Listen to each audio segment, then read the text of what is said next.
Shri Swami Samarth. Video सुरू करण्यापूर्वी मी तुम्हाला सांगते की हा व्हिडिओ पाहण्यापेक्षा ऐकण्याने जास्त समजेल, त्यामुळे शक्य असल्यास हा व्हिडिओ अशा ठिकाणी पहा जिथे वातावरण पूर्णपणे शांत असेल। प्रिय हनुमान भक्तांनो, जय सीताराम। मी अशी कामना करते की तुम्ही आणि तुमचे कुटुंबीय निरोगी असतील। या शुभेच्छांसह पुढे जाऊया। तुम्ही शत्रूंनी त्रस्त आहात का? किंवा तुम्हाला असे वाटते का की तुमच्या प्रगतीमध्ये कोणी अडथळा निर्माण करत आहे?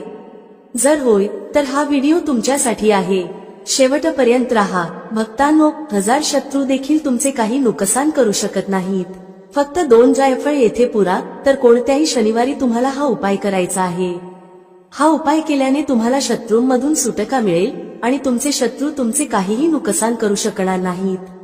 2 जायफळांचा उपाय हा एक प्राचीन तांत्रिक आणि ज्योतिषी उपाय आहे, ज्याचा उपयोग शत्रूंपासून संरक्षण, नकारात्मक ऊर्जा दूर करण्यासाठी आणि यश प्राप्त करण्यासाठी केला जातो। हा उपाय केवळ शत्रूंच्या प्रभावाला कमी करत नाही, तर सकारात्मक ऊर्जा देखील आकर्षित करतो। जेव्हा 2 जायफळांचा उपाय तुम्ही कराल, तेव्हा फक्त 2 जायफळांच्या उपायाने तुम्ही तुमच्या शत्रूंना नष्ट करू शकता। तुम्ही तुमच्या शत्रूंना शांत करू शकता। 2 जायफळांचा उपाय करून शत्रूंपासून सुटका मिळेल। 2 जायफळ तुम्हाला कायमचे शत्रूंपासून मुक्त करणार। जायफळ तुमच्या जीवनातून शत्रूंना दूर करेल आणि शत्रूंना शांत देखील करेल।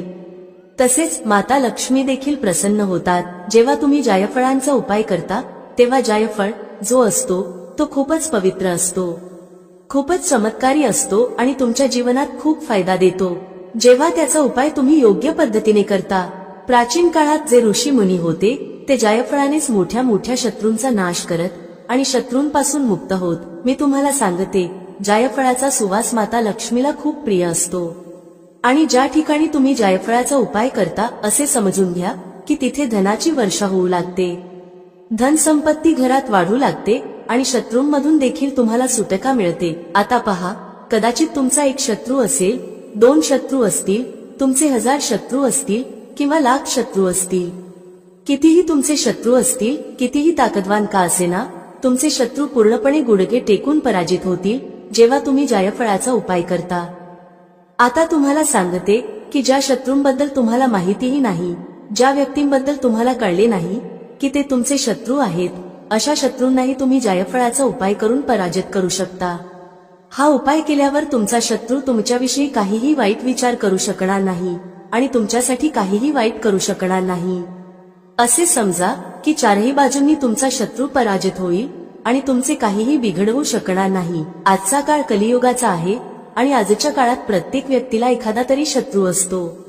गरज नाही की खूप शत्रू असतील, पण खूप लोक असे आहेत जे तुमच्यावर रागावतात, कधी ना कधी तुमच्याबद्दल चांगले विचार करत नाहीत आणि तुमच्या यशाचा स्वीकार करत नाहीत। जे लोक तुमचे शत्रू आहेत, ते गुप्त असतील किंवा उघडपणे असतील।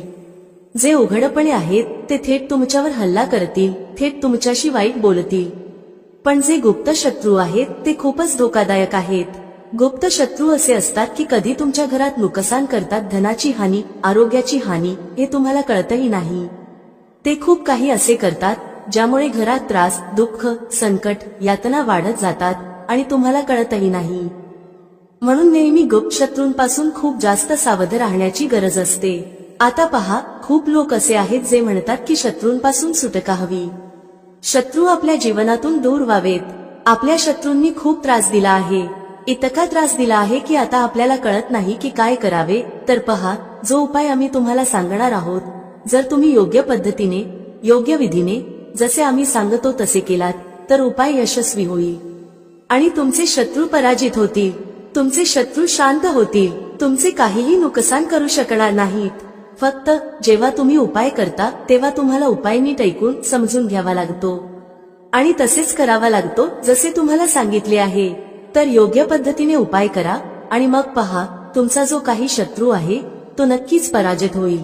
जर तुम्हीही हनुमानाचे खरे भक्त असाल, तर व्हिडिओला लाईक करा आणि कमेंट सेक्शनमध्ये जय श्रीराम किंवा जय श्री हनुमान किंवा जय शनिदेव लिहा। श्री हनुमान यांच्या कृपेने तुमची जी काही मनोकामना आहे, जी काही तुमची अर्जी आहे, ती लवकरात लवकर पूर्ण होईल आणि तुमच्या सर्व मनोकामना पूर्ण होतील। हा शनिवारचा उपाय आहे आणि हा उपाय शनिवारी संध्याकाळी करायचा आहे। पूर्ण श्रद्धा आणि समर्पणाने हनुमानाचे नाव घेत हा उपाय करा. तुमची जी काही इच्छा आहे, जी काही मनोकामना आहे, ती नक्कीच पूर्ण होईल.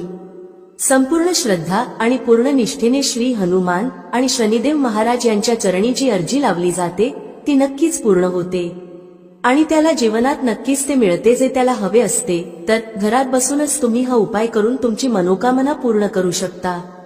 शनिवारी संध्याकाळी हा उपाय तुम्हाला 5 ते 7च्या दरम्यान करायचा आहे. आता पहा तुम्हाला काय करायचे आहे. शनिवारी संध्याकाळी एक साधा कागद घ्या ज्यावर कोणतीही रेषा नसावी किंवा काही लिहिलेले नसावे. असा कागद संपूर्ण साधा आणि कोरा असावा. या कागदावर तुम्हाला काळ्या पेनने शत्रू लिहायचे आहे. तुमच्या शत्रूचे नाव येथे लिहायचे नाही, कारण अनेकांना त्यांच्या शत्रूंबद्दल माहितीही नसते किंवा त्यांना त्यांचा शत्रू कोण आहे हे माहीत नसते किंवा हे देखील माहीत नसते की अमुक व्यक्ती त्यांचा शत्रू आहे. म्हणून फक्त आणि फक्त त्या कागदावर काळ्या रंगाच्या पेनने शत्रू लिहा. जेव्हा तुम्ही त्या कागदावर शत्रू लिहिता तेव्हा तो फक्त एका शत्रूला शांत करत नाही. तुमच्या जीवनातील कितीही शत्रू असले, समोरून हल्ला करणारा असो किंवा गुप्त शत्रू असो, तो सर्वांना शांत करतो. म्हणून कागदावर फक्त शत्रू लिहा. कागदावर जो तुम्ही काळ्या पेनने शत्रू लिहिला आहे त्या शब्दाभोवती त्या काळ्या पेनने गोल सर्कल काढून त्याला घेरून टाका. म्हणजेच त्या नावाभोवती एक वर्तुळ तयार करा. आता पहा तुम्हाला 2 जायफळ घ्यायचे आहेत. बऱ्याच लोकांना जायफळाबद्दल माहिती असते, पण बऱ्याच जणांना जायफळ काय आहे हे माहीत नसते. जायफळाला इंग्रजीत नटमेग म्हणतात आणि हिंदीत जातीफल म्हणतात. बाकी तुम्ही दुकानात जा जिथे पूजेसाठीचे साहित्य मिळते. तिथे जाऊन म्हणा की 2 जायफळ हवे आहेत. पूजा करण्यासाठीचे जायफळ तुम्हाला सहजपणे मिळतील. 2 जायफळ साबुदाणा तुटलेले किंवा खंडित असू नयेत. ज्या कागदावर तुम्ही शत्रू लिहिले आहे आणि सर्कल बनवले आहे त्याच्यावर ही 2 जायफळ ठेवा. हा उपाय तुम्ही घरातच कराल, पण जेव्हा तुम्ही हा उपाय कराल तेव्हा तुमचा चेहरा दक्षिण दिशेला असला पाहिजे. दक्षिण दिशा म्हणजे साऊथ डायरेक्शन. साऊथच्या दिशेने तुमचा चेहरा ठेवून त्या कागदावर 2 जायफळ ठेवा. नंतर संकट मोचन हनुमानजी आणि भैरव बाबांकडे प्रार्थना करा. हे संकट मोचन हनुमानजी, जसे तुम्ही भगवान रामांचे सर्व कष्ट दूर केले तसेच माझ्या जीवनातील शत्रूंनाही दूर करा. तुमची कृपा माझ्यावर कायम ठेवा. मी माझ्या शत्रूंना वर्तुळात टाकले आहे. आता तुम्ही मला माझ्या शत्रूंपासून वाचवा. माझे जे शत्रू आहेत ते गुडघे टेकून पराजित होवोत आणि माझे काहीही नुकसान करू शकू नयेत. फक्त इतकीच कृपा माझ्यावर करा. तुम्ही ज्या प्रकारे भगवान रामांच्या जीवनातील दुःख दूर केले त्याच प्रकारे माझ्या शत्रूंनाही माझ्या जीवनातून दूर करा. एवढे बोलल्यानंतर तुम्हाला तुमच्या घराच्या बाहेर थोड्या अंतरावर म्हणजेच थोड्या लांबच्या ठिकाणी जायचे आहे, जे तुमच्या घरापासून थोडे दूर असेल. आता कुठे जायचे आहे तर तुम्हाला बाभळीच्या झाडाजवळ जायचे आहे. तुमच्या घराच्या जवळ नाही तर थोडेसे दूर जायचे आहे. याची काळजी घ्या. आता पहा, जर तुमच्या घराच्या जवळ म्हणजेच थोड्या अंतरावर बाभळीचे झाड नसेल तर तुम्हाला कोणतेही काटेरी झाड शोधायचे आहे ज्याला काटे असतील. आता झाड जितके मोठे असेल तितका हा उपाय लवकर प्रभावी होईल आणि तितकाच अधिक फायदा तुम्हाला मिळेल. म्हणून प्रयत्न करा की जर बाभळीचे झाड असेल किंवा कोणतेही काटेरी झाड असेल आणि ते मोठे असेल तर त्या झाडाखाली हा उपाय करा. जर मोठे झाड सापडत नसेल तर तुम्ही कोणत्याही काटेरी झुडपाच्या जवळ म्हणजे झाडाच्या जवळ हा उपाय करू शकता. तर बाभळीच्या झाडाजवळ पोहोचून तुम्हाला तिथे जमिनीत एक छोटेसे खड्डे खोदायचे आहे. हवे तर घरातूनच एखादी छोटी काठी वगैरे घेऊन जा, ज्यामुळे तुम्ही सहजपणे खड्डा करू शकता. आता त्या छोट्या खड्ड्यात तुम्हाला काय करायचे आहे, ज्या कागदावर तुम्ही जायफळ ठेवले होते तो कागद त्या खड्ड्यात ठेवायचा आहे आणि मातीने झाकून टाकायचा आहे. ठीक आहे, झाकल्यानंतर तुम्हाला काहीही करायचे नाही. सरळ घरी परत जायचे आहे. आता पहा, जेव्हा तुम्ही हा उपाय करता तेव्हा प्रयत्न करा की तुम्हाला कोणी थांबवू नये किंवा टोचू नये. कारण जेव्हा कोणी तुम्हाला थांबवते किंवा टोचते तेव्हा हा उपाय यशस्वी होत नाही. तसेच जेव्हा तुम्ही तुमच्या घरी परतत आहात तेव्हा वाटेत मागे वळून पाहू नका किंवा कोणाशीही बोलू नका. ठीक आहे, घरी येऊन तुम्हाला हातपाय तोंड स्वच्छ धुवून घ्यायचे आहेत आणि हा उपाय संध्याकाळी 7 वाजेपूर्वी पूर्ण करायचा आहे. ठीक आहे, 7 वाजल्यानंतर हा उपाय लागू नाही. हा संध्याकाळी 7 वाजेच्या आधीचा उपाय आहे. आता पहा, तुम्हाला सांगते की हा उपाय कोण करू शकतो. स्त्रिया आणि पुरुष दोघेही हा उपाय करू शकतात. फक्त ज्या स्त्रिया आहेत त्यांनी पिरियड्सच्या वेळी हा उपाय करू नये. फक्त याची काळजी घ्या. एक गोष्ट लक्षात ठेवा, हा उपाय फक्त शनिवारी करायचा आहे आणि फक्त शनिवारीच हा उपाय करता येईल.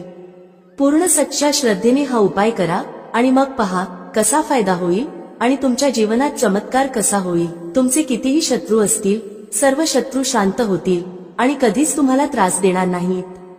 तर हा उपाय तुम्हाला व्यवस्थित समजावून सांगितला आहे. जर तरीही समजले नाही तर तुम्ही एकदा व्हिडिओ नीट ऐकू शकता की काय उपाय करायचे आहे, कधी करायचे आहे आणि किती वाजता करायचे आहे. आशा करते ही माहिती तुम्हाला आवडली असेल. भक्तांनो, व्हिडिओला लाईक करा आणि कमेंटमध्ये जय श्रीराम, जय शनिदेव महाराज आणि जय श्री हनुमान नक्की लिहा, जेणेकरून शनिदेवांचे आशीर्वाद प्राप्त होतील. भेटूया पुढील व्हिडिओमध्ये एका नवीन चर्चेसह. तुम्हा सर्वांचे मनःपूर्वक आभार. श्री स्वामी समर्थ. जय श्री राम, जय श्री हनुमान, जय श्री कृष्ण, जय माता लक्ष्मी.